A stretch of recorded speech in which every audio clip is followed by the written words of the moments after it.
Il y a trois coévolutions. La première est liée à nos relations avec les micro-organismes et les organismes vivants. Ça continue. La deuxième commence avec Homo erectus il y a 2 millions d'années.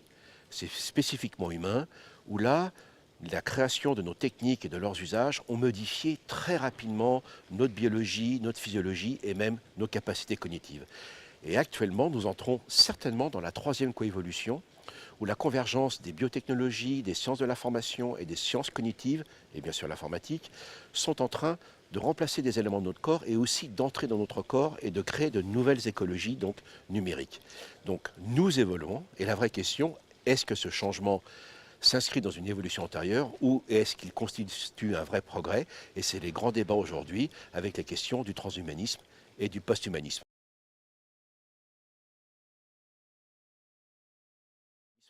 Mais attention, attention, ça ne va pas aller de soi, puisqu'on a tendance à réfléchir à cela qu'à travers les moyens techniques et technologiques qui y participent sans aucun doute. Mais derrière cela, attention au syndrome de la planète des singes. Qu'est-ce que j'appelle le syndrome de la planète des singes? C'est que c'est dans aucun film. C'est dans la nouvelle de Pierre Boulle, 1963 quand même.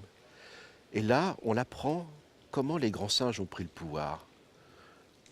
Et en définitive, il n'y a pas eu de coup d'État. Les grands singes ne se sont pas révoltés face à la condition qu'on leur faisait.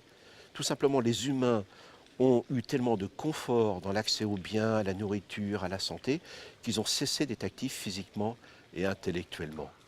Et à partir de là, aujourd'hui, le confort, la sécurité, qu'on ne va pas renier. Mais s'ils sont des facteurs qui empêchent de nous comporter face à des acteurs lucides et intellectuels aux enjeux de notre avenir, effectivement, nous sombrerons dans dans le syndrome de la planète des singes, sauf que ce ne sera pas vis-à-vis des grands singes, mais vis-à-vis des intelligences artificielles et des robots.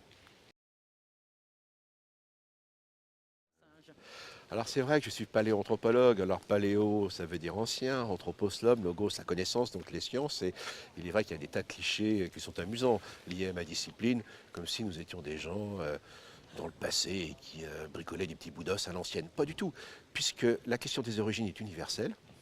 Dès que les humains sont devenus humains, ils se sont posé cette question, d'où venons-nous? Et nous sommes toujours, nous, à l'affût des nouvelles technologies. Vous savez qu'aujourd'hui, on est capable d'avoir des grands singes, des macaques, ça c'est fait, on met un casque, et en captant leurs ondes cérébrales, les ondes alpha, ils peuvent activer un robot à plusieurs kilomètres. Ce que je suis en train de vous dire, c'est que certainement, et ça j'y crois, que dans les 10 ans qui viennent, peut-être plus tôt, nous serons capables de communiquer via ces technologies avec l'esprit et l'état d'esprit des grands singes ou des espèces les plus proches de nous. Et à partir de là, ça va être une découverte incroyable de l'altérité et de ce qu'on partage avec eux et de ce qui nous diffère.